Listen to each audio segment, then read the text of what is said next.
My name's Sarah, and I'm about to turn 20. Right now, I'm knee-deep in finals week at college, where I'm studying finance. It's a tough major, but I've always had a knack for numbers. As I sit here in my dorm room, surrounded by textbooks and empty coffee cups, I can't help but think about my upcoming birthday. My family's planning to celebrate it once I finish my exams. Family celebrations, they always leave a bitter taste in my mouth. Growing up, I always felt like the black sheep. My older sister, Emma, is 25 now. She's always been the golden child, the one my parents doted on. Me? I was just there. An afterthought. I remember this one time when I was 8. It was Emma's 13th birthday, and my parents threw her this massive party. There was a bouncy castle, a magician, and a cake bigger than me. I was so excited, thinking my birthday would be just as grand. When my birthday rolled around a few months later, all I got was a small cake from the grocery store and a pair of socks. I tried not to cry, but I couldn't help it. My mom just patted my head and said, "Don't be dramatic, Sarah. It's just a birthday." That's when I first realized I was different. Less important, somehow. As I grew older, the feeling only intensified. Emma got the newest phone every year, while I inherited her old ones. She got designer clothes, I got hand-me-downs. When she graduated high school, my parents bought her a car. When I graduated, they gave me a gift card to the local bookstore. My grandmother, though? She's different. She's always treated me like I was special. When I told her I wanted to study finance, she was thrilled. "You've got a good head on your shoulders, Sarah," she said. "You'll go far." And now, she's insisted on arranging my birthday celebration. She even gave my parents several $1,000s to make it happen.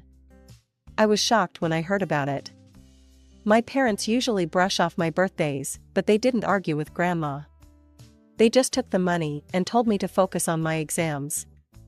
I overheard Emma throwing a fit about it. "Why does she get a big party?" she whined. "I could use that money for a trip I've been wanting to take." Grandma shut her down quick. "Hush now, Emma. Everyone spoils you as it is. Didn't I just give you 10 grand for rent? And you're still living at home." Emma went quiet after that. I couldn't help but feel a little smug. So here I am, cramming for my last exam. It's tomorrow, and then I'm free. Free to celebrate my birthday, free to feel special for once. The next day, I walked out of my last exam feeling like a weight had been lifted off my shoulders. My classmates were chattering excitedly about summer plans, but all I could think about was my upcoming birthday celebration. As I made my way back to my dorm, my phone buzzed with messages. My college friends were wishing me an early happy birthday, knowing I'd be heading home soon. It felt good to be remembered, even if it was just by people I'd known for a couple of years. "Happy almost birthday, Sarah," my roommate, Jess, called out as I entered our shared space. "You ready for the big family shindig?" I nodded, trying to muster up some enthusiasm. "Yeah, should be interesting." Jess raised an eyebrow. "You don't sound too excited. Everything okay?" I sighed, flopping onto my bed. "It's just, my family. They're not exactly the warm and fuzzy type, you know? Especially when it comes to me. But your grandma organized this whole thing, right? That's gotta count for something," Jess pointed out. "True," I admitted. "Grandma's always been different. She actually seems to like me." As I packed my backpack for the trip home, I couldn't shake off a nagging feeling in the pit of my stomach. It was a mix of hope and dread, hope that for once, my birthday would be special, and dread that somehow, it would all go wrong. The bus ride home felt longer than usual. My mind kept wandering to what awaited me. Would the house be decorated? Would there be a cake? Would my parents actually look happy to see me? As I walked up the driveway, I took a deep breath. The house looked normal. No balloons, no streamers, nothing to indicate a celebration was about to happen. But maybe they were keeping it all inside, I thought, trying to stay positive. I opened the front door, calling out, "Mom? Dad? I'm home." The house was quiet. Too quiet for a place that was supposed to be prepping for a party. I frowned, dropping my backpack by the door and making my way to the living room. My parents were there, sitting on the couch, looking oddly uncomfortable.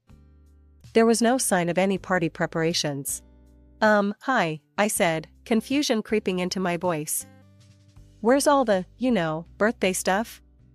My mom and dad exchanged a glance that made my heart sink. "About that, Sarah," my dad started, his voice oddly detached. "We decided not to organize your birthday party." I blinked, sure I had misheard. "What? But Grandma gave you money for it."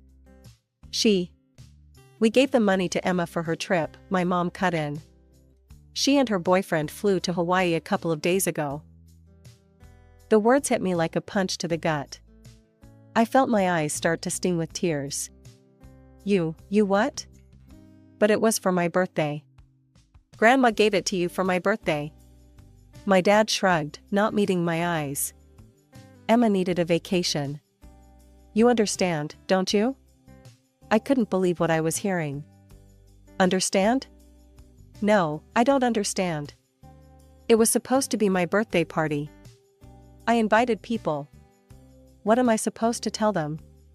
"We've already taken care of that," my mom said, her tone dismissive. "We called everyone and told them you were having problems with college and that the party was cancelled." I stood there, shock giving way to anger.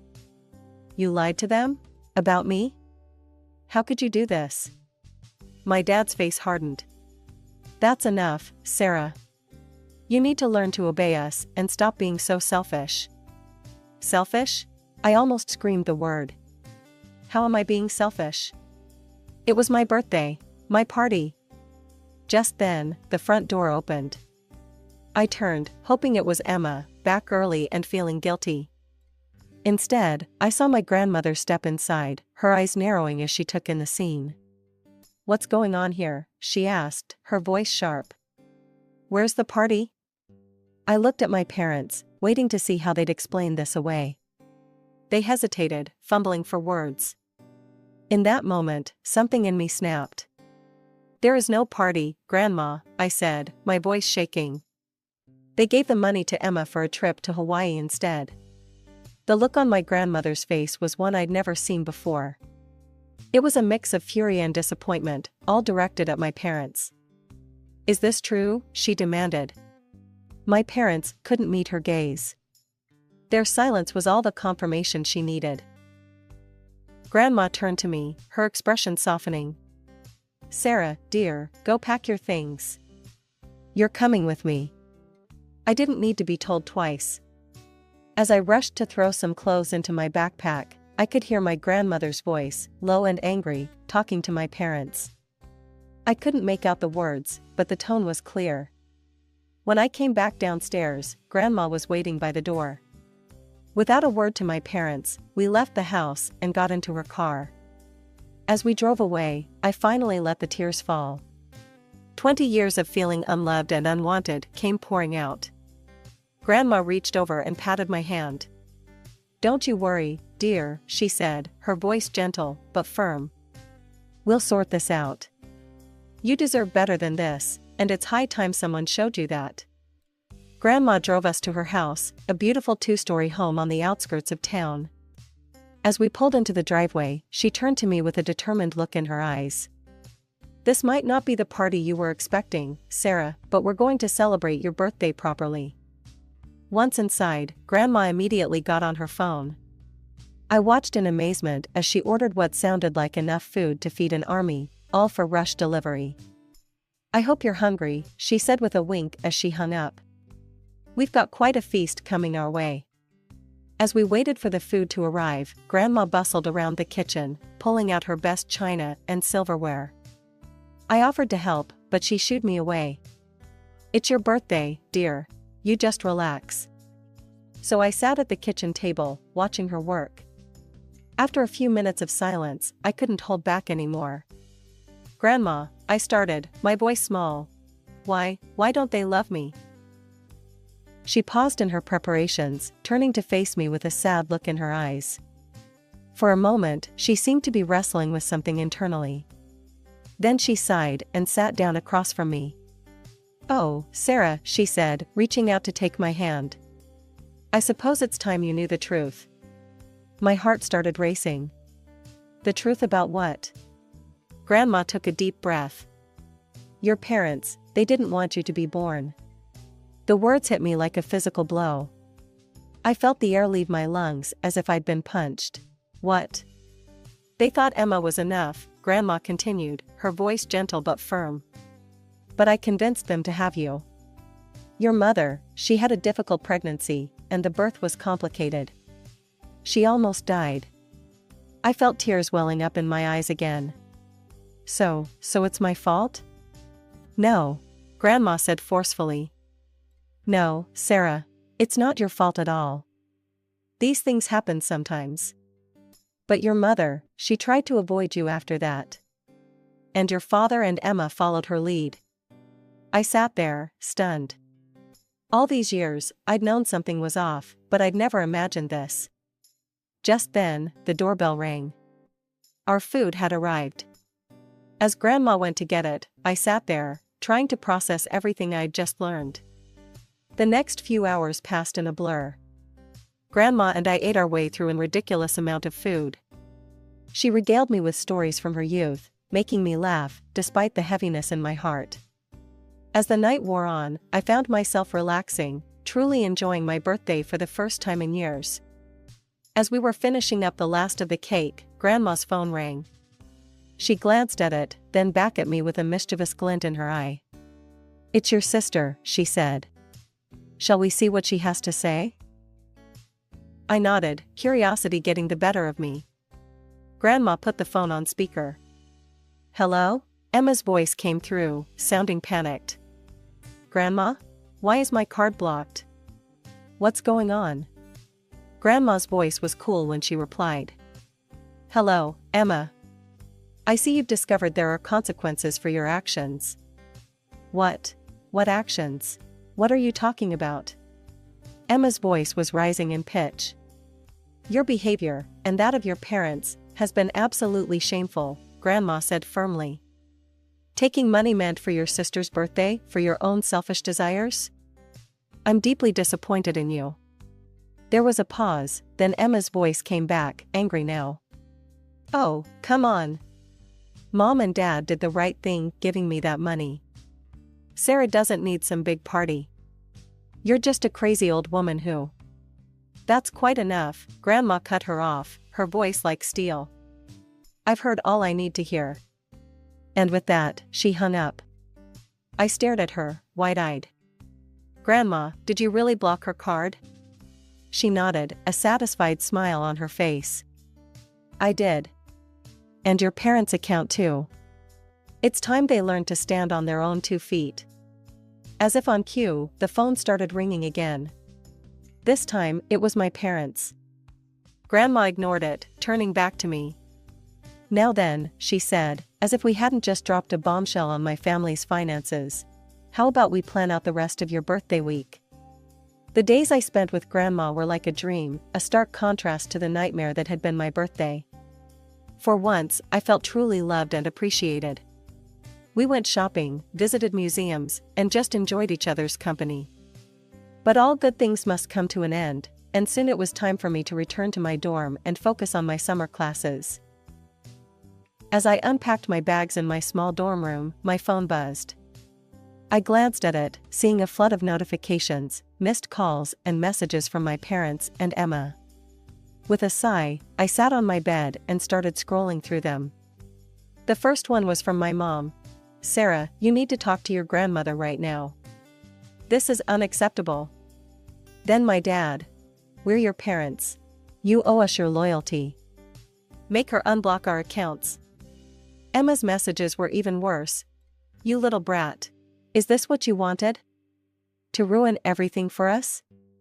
We're stuck in Hawaii because of you. Fix this now." I felt my hands shaking as I read through them all. The audacity they had to demand my help after what they'd done was mind-boggling. I took a deep breath and typed out a response. This is between you and Grandma. I won't get involved. Please don't contact me about this again. I hit send and then blocked their numbers, but the peace didn't last long. They started calling from different numbers, leaving voicemails filled with demands and insults. During one particularly nasty call that I mistakenly answered, my mother's words cut deep. "You ungrateful little trash," she spat. "I should have never given birth to you. I should have had an abortion instead." That was the last straw. I ended the call and blocked every number they tried to reach me from. Tears streamed down my face as I curled up on my bed, my mother's words echoing in my head. Over the next few weeks, I threw myself into my studies, trying to drown out the pain with textbooks and assignments. Occasionally, I'd call Grandma, seeking comfort in her calm, competent voice. "How are you holding up, dear?" she'd ask, her tone always warm and concerned. "I'm okay, Grandma," I'd reply, trying to sound stronger than I felt. "Just focusing on my classes." "That's my girl," she'd say, pride evident in her voice. "Remember, you're stronger than you know. Don't let them get to you." Her words were a balm to my wounded spirit. While my parents and sister had shown their true colors, Grandma had become my rock, my safe harbor in this storm. It was a crisp autumn day, about 2 months after the birthday fiasco. I was walking across campus, my mind preoccupied with an upcoming finance exam, when I heard someone call my name. "Sarah." I turned and froze. There, jogging towards me with a $1,000,000 smile, was Jake, my sister Emma's boyfriend. The same Jake who was with her in Hawaii. He was as handsome as ever, and I couldn't help but notice the envious glances from other girls as he approached. Before I could react, he swept me into a hug. I stood there, stiff and confused, as he pulled away, still grinning. "Jake, what are you doing here?" I managed to ask, acutely aware of the stares we were attracting. "I was hoping to run into you," he said, his voice smooth as silk. "Can we talk?" "There's a cafe just off campus." Every instinct told me to say no, but curiosity got the better of me. "Okay, but I can't stay long." As we settled into a quiet corner of the cafe, Jake leaned forward, his expression suddenly serious. "Sarah, I need to tell you something important." I braced myself, expecting news about my family. What he said next, however, caught me completely off guard. "I want to date you," he blurted out, reaching across the table to take my hand. "I'm going to leave Emma. For you." I stared at him, mouth agape. "What? Jake, what are you talking about? You're with my sister." He shook his head, his eyes never leaving mine. "I've been in love with you for a long time, Sarah. I was only dating Emma to be close to you. I know it sounds crazy, but it's true." As he spoke, my mind raced. This didn't make any sense. Jake had never shown any interest in me before. In fact, he'd always seemed to barely notice my existence when he was around Emma. Something fishy was definitely going on here. I decided to play along, to see where this would lead. Forcing a shy smile, I said, "Wow, Jake. That's really sweet. I had no idea you felt that way." His face lit up, clearly encouraged by my response. "Really? So, what do you think? Would you give us a chance?" I pretended to consider it, then said, "This is a lot to take in. Can I have some time to think about it? Maybe we could meet again in a week." "Of course," Jake agreed eagerly. "Take all the time you need. I'll wait for you, Sarah." After he left, I remained at the cafe, sipping my coffee and turning the bizarre encounter over in my mind. I couldn't shake the feeling that this sudden declaration of love was connected to my grandmother's decision to cut off my family financially. But how? And what did Jake hope to gain? I had barely stepped out of the cafe, my head still spinning from Jake's bizarre declaration, when my phone rang. My sister's name flashed on the screen. With a deep sigh, I answered. "You backstabbing little trash." Emma's voice screeched through the speaker. How could you do this to me? I pulled the phone away from my ear, wincing at her volume. Emma, what the hell are you talking about? Don't play dumb with me, you home-wrecking slut. My patience snapped. Shut up right now and explain what's going on, or I'm hanging up. There was a moment of stunned silence before Emma spoke again, her voice trembling with rage. Jake just dumped me. He said he's going to date you instead. How could you? I felt like I'd been punched in the gut. What? Emma, I swear I had no idea. Oh, don't act all innocent, she spat. I bet you're thrilled about this, aren't you? Well, guess what? He's only after you for Grandma's money. My mind reeled. Grandma's money? What are you talking about? Emma let out a bitter laugh. Oh, you don't know? Well, let me fill you in, little sister. Grandma's cutting Mom, Dad, and me out of her will. She's leaving everything to you. I leaned against a nearby wall, feeling dizzy. But, why would she do that? Because she found out about Mom and Dad's plan, Emma said, her voice dripping with resentment. They filed to have her declared mentally incompetent so they could take control of her assets. But the old bat caught wind of it somehow. I felt sick. They did what? You heard me, Emma sneered. And now we're all cut off. Except for you, of course. The perfect little heiress. The pieces started falling into place. So that's why Jake suddenly wants to date me? Because of Grandma's money? Bingo, Emma said. Give the girl a prize. God, that vile old woman. I hope she... I cut her off, my voice cold. Don't you dare finish that sentence, Emma.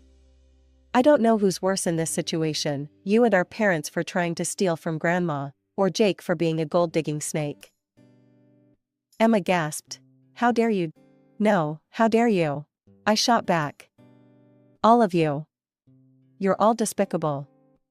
I don't want to talk to you anymore, Emma. Don't call me again. I hung up, my hand shaking.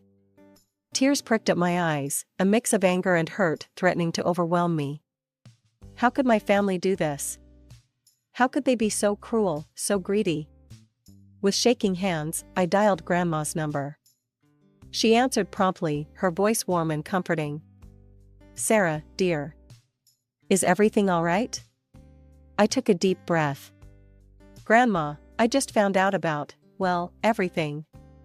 The inheritance, Mom and Dad trying to declare you incompetent. Is it true? There was a brief pause, then Grandma chuckled. Oh, my dear. I was wondering when you'd hear about all that drama. Yes, it's true. She proceeded to recount the tale, her voice filled with a mix of amusement and disappointment.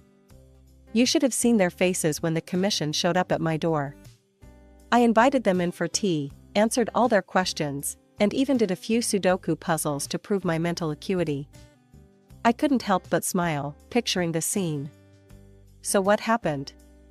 Well, Grandma continued. They left quite satisfied that I was of sound mind. Your parents' ridiculous claim was rejected, of course. After that, I had no choice but to protect my assets, and you, from their greed. I've left them the house, but the rest, well, that's all going to you, my dear. I felt overwhelmed. Grandma, I don't know what to say. You don't have to say anything, Sarah. Just promise me you'll use it wisely. I want you to take over the company one day, to build on what I've created. I promise, Grandma. I won't let you down. After that conversation, I threw myself into my studies with renewed vigor. My family, if I could even call them that anymore, became strangers to me. I blocked their numbers, ignored their attempts to reach out. They had shown their true colors, and I wanted nothing to do with them. A week after my conversation with Jake, true to his word, he showed up again. His confident smile faltered when he saw the cold look in my eyes. Sarah, he began, reaching for my hand. I pulled away. Save it, Jake, I spat. I know all about your little scheme. You and my sister deserve each other, you're both vile and mercenary. His facade crumbled instantly. "You're making a big mistake," he sneered. "You're a fool to refuse a guy like me." I couldn't help but laugh. "A guy like you? You mean a gold digger with no moral compass?" "No, thanks. I think I'll pass."